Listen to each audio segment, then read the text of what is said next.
Hello everyone, welcome to my YouTube channel Biospark. Grade 9 biology का chapter second हम study कर रहे हैं मॉलिक्यूलर बायोलॉजी। सो आज जो बायोमॉलिक्यूल हमने स्टडी करना है वो है nucleic acids.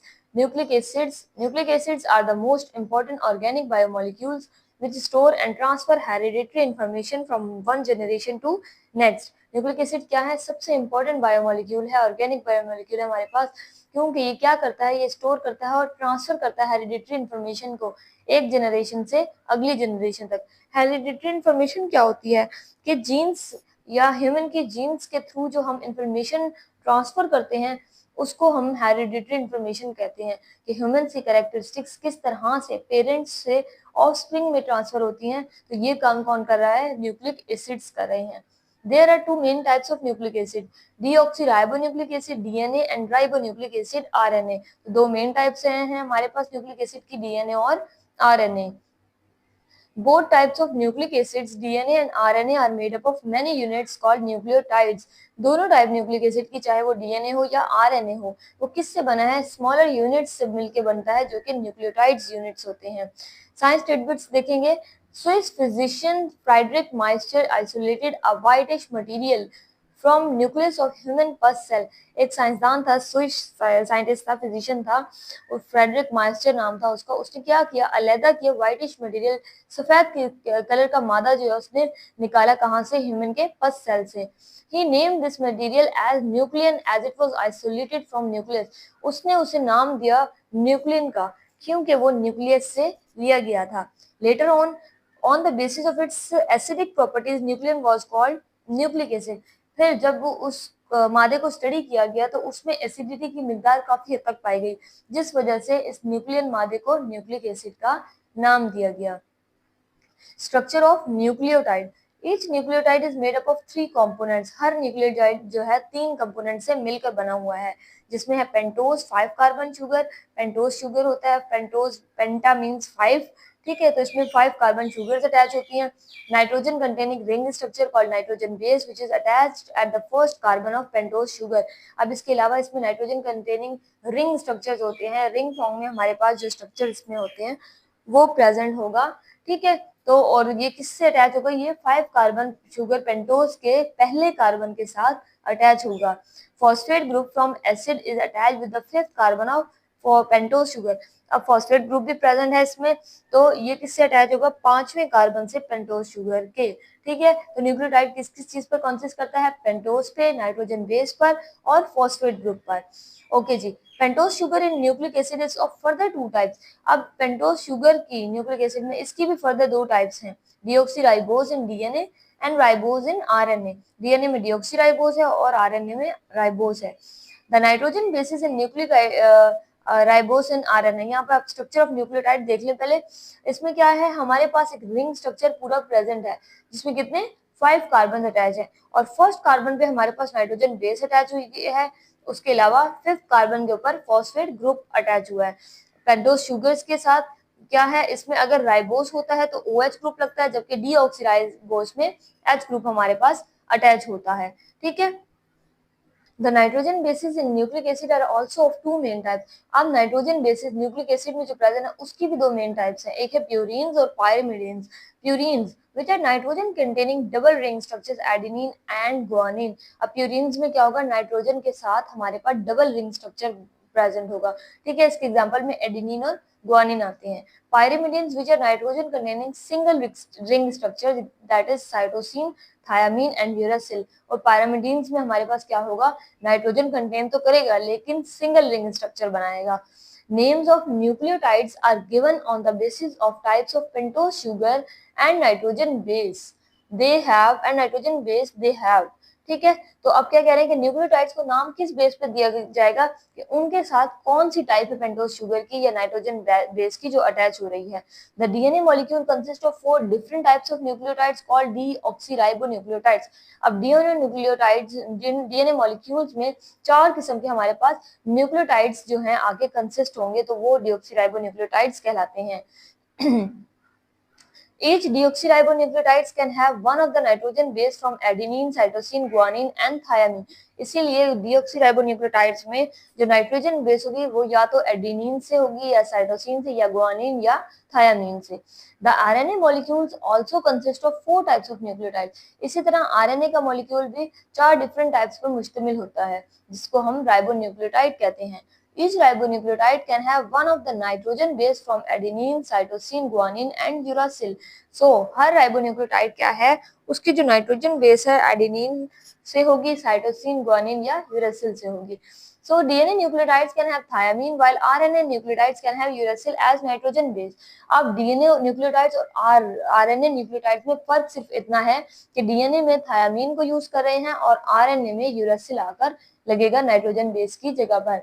Types of nitrogen bases यहाँ पर आप देख सकते हो। नाइट्रोजन बेसिस है जिसमें हमारे पायरामिडीन्स का सिंगल रिंग स्ट्रक्चर है और इससे यूरासिल, थायामीन और साइटोसिन हमारे पास आकर बनेंगे, जबकि प्यूरिन में हमारे पास डबल रिंग स्ट्रक्चर है जिससे हमारे पास एडेनिन और गुआनिन बनता है। अब है हमारे पास स्ट्रक्चर ऑफ डीएनए। डीएनए का स्ट्रक्चर क्या है? DNA molecule is a polynucleotide as it is made up of many deoxyribonucleotides. DNA molecule का है एक पॉलीन्यूक्लियोटाइड है क्योंकि इसके साथ बहुत सारे डीऑक्सीराइबोन्यूक्लियोटाइड्स होते हैं। पॉलीन्यूक्लियोटाइड का मतलब क्या? पॉली मींस मेनी, बहुत सारे न्यूक्लियोटाइड्स इसमें हमारे पास डीएनए मॉलिक्यूल में प्रेजेंट होंगे। Each next nucleotide bind through its phosphate at the third carbon of pentose sugar of previous nucleotide। अब हर न्यूक्लियोटाइड जो है तीसरे कार्बन के साथ अटैच होगा पेंटोज शुगर के, मतलब कि एक कार्बन है हमारे पास पेंटोज शुगर का, थर्ड कार्बन के साथ फर्स्ट वाला लग रहा है और जो नेक्स्ट आने वाला न्यूक्लियोटाइड है वो भी उसी कार्बन के साथ अटैच होगा। Structure of DNA was explained by two scientist James Watson and Francis Crick. अब डीएनए का स्ट्रक्चर जो है दो साइंटिस्ट ने मिलकर एक्सप्लेन किया, जो जेम्स वाटसन और फ्रांसिस क्रिक थे। The main points of Watson and Crick model of DNA are. अब वाटसन और क्रिक मॉडल डीएनए का क्या कहता है, उसके मेन पॉइंट्स ये हैं। DNA molecule is a double stranded like a ladder and both strands are coiled around each other like a helix। DNA molecule क्या है? डबल स्ट्रैंडेड है, मतलब कि उसके दो स्ट्रैंड्स होंगे लाइक अ लेडर, जिस तरह से सीढ़ी होती है हमारे पास लेडर होती है, उसके दो स्ट्रैंड्स होते हैं ना, same to same DNA molecule का स्ट्रक्चर भी इसी तरह होता है, दो स्ट्रैंड्स होते हैं and both strands are coiled around each other like a helix. अब दोनों के दोनों स्ट्रैंड्स जो हैं इस तरह से कॉइल होते हैं जैसे वो हेलिक्स स्ट्रक्चर बना रहे हो। हेलिकल स्ट्रक्चर क्या होता है कि मतलब कि इसमें ऐसा स्ट्रक्चर होगा जो कॉइलिंग करने के बाद अपने सेंटर पे ही आके रुकता है। Both strands of DNA molecules are anti parallel oppositely oriented to each other. दोनों स्ट्रैंड जो है डीएनए मॉलिक्यूल के क्या है? एंटी पैरेलल हैं, मतलब कि दोनों मॉलिक्यूल्स चल तो सेम रहे हैं, साथ साथ चल रहे हैं, लेकिन एक दूसरे की ऑपोजिट डायरेक्शन में चलते हैं। The backbone uprights of molecules are composed of sugar and phosphate part of nucleotide while bases form the rungs। अब बैकबोन क्या है हमारे पास? डीएनए की जो बैकबोन है वो शुगर से और फोस्फेट पार्ट से मिलकर बनी होती है, लेकिन बाकी जो है while basis form the rungs, और जो बेसिस है इसकी वो क्या बना रही है? रंग्स बना रही है। मतलब कि जिस तरह से लेडर को ज्वाइन करने के लिए दो साइड्स के दरमियान में जो हमारे पास जगह आ जाती है उसको हम रंग्स कह सकते हैं। ठीक है, तो दोनों जो बेसिस को ज्वाइन करने वाली जगह होगी उसको हम रंग कहेंगे। The amount of adenine and thymine is always equal and amount of cytosine and guanine is always equal in DNA molecule. अब डीएनए के मॉलिक्यूल में एडेनिन और थायामीन की अमाउंट सेम होगी और साइटोसिन और गुआनिन की सेम होगी। Base pairing between both strand is highly specific. Base pairing जो है इन दोनों स्ट्रैंड की हाईली स्पेसिफिक है, मतलब कि सेम टू सेम होगी इनकी। Adenine of one strand always pair with thiamine of other strand, while cytosine of one strand always pair with the guanine of other strand। अब एक स्ट्रैंड का adenine जो है दूसरे स्ट्रैंड के थायामीन से ही जाकर अटैच होगा, जबकि एक स्ट्रैंड का साइटोसिन दूसरे स्ट्रैंड के गुआनिन के साथ ही अटैच होगा।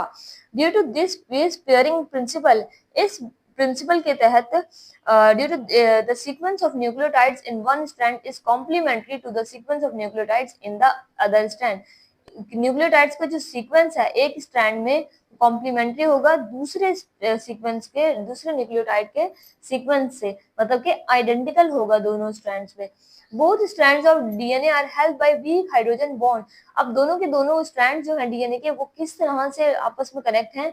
उनके दरमियान में वीक हाइड्रोजन बॉन्डिंग होती है। There are two hydrogen bonds between adenine and thymine adenine और थायामीन के दरमियान 2 हाइड्रोजन बॉन्ड्स होते हैं and 3 hydrogen bonds between cytosine and guanine, और साइटोसिन और ग्वानिन के दरमियान 3 हाइड्रोजन बॉन्ड होंगे। The diameter of double helix of DNA is thoroughly uniform and is about 2 nanometer. Double helix DNA का जो डायमीटर है वो यूनिफॉर्म होगा, सेम होगा, और वो कितना है दोनों स्ट्रैंड्स में 2 नैनोमीटर तक काउंट किया जाता है। ओके जी, तो ये structure of RNA and Watson Crick model यहाँ पर दिया गया है डीएनए के स्ट्रक्चर्स के लिए। ठीक है, तो यहाँ पर सिंगल स्ट्रैंडेड आरएनए सबसे पहले दिया गया कि सिंगल स्ट्रैंड आरएनए में राइबोस शुगर अटैच हो रही है, उसके अलावा हमारे पास न्यूक्लियोटाइड बेसिस अटैच हो रही हैं, एडेनिन है, ग्वानिन है, थायामीन है। इसी तरह से आरएनए में ये आरएनए का सिंगल स्ट्रैंड है, इसके ऊपर न्यूक्लियो बेसिस प्रेजेंट है, उसके अलावा हेलिक्स ऑफ शुगर फॉस्फेट, किस तरह से शुगर फॉस्फेट यहाँ पर अटैच होती है वो भी इसका बना हुआ है। उसके अलावा सिंगल स्ट्रैंड होता है ना आरएनए। नेक्स्ट हमारा डीएनए जो है वो एक डबल स्ट्रैंडेड स्ट्रक्चर है जिसको बेस पेयर के साथ अटैच किया गया है, इसके बेस पेयर्स हैं ये। ओके जी, उसके अलावा हमारे पास यहाँ पर डीएनए लैडर में भी शो किया हुआ है कि इस साइड पर दोनों साइडों के ऊपर किस तरह से बेस पेयर्स अटैच होंगे, और ये सीक्वेंस आप देख सकते हो कि साइटोसिन ग्वानिन के साथ ही अटैच होता है और एडेनिन थायामीन के साथ ही सारे बेसिस में अटैच हो रहा है। उसके अलावा एंटी पैरेलल डीएनए स्ट्रैंड्स है कि दोनों के दोनों हमारे जो स्ट्रैंड्स हैं वो एंटी पैरेलल अपोजिट डायरेक्शंस में एक्ट करेंगे। यहाँ पर न्यूक्लियोटाइड बेसिस अटैच है, इनके दरमियान डबल हाइड्रोजन बॉन्ड्स है, यहाँ ट्रिपल हाइड्रोजन बॉन्ड है, लेकिन ये हाइड्रोजन बॉन्डिंग क्या होगी, वीक हाइड्रोजन बॉन्डिंग होगी। सो स्ट्रक्चर ऑफ डीएनए हमने स्टडी कर लिया है, क्रिक्सन और वैटसन एंड क्रिक मॉडल भी हम स्टडी कर चुके हैं। नेक्स्ट हम अपना डीएनए के फंक्शंस को स्टडी करेंगे, तब तक के लिए अल्लाह हाफिज।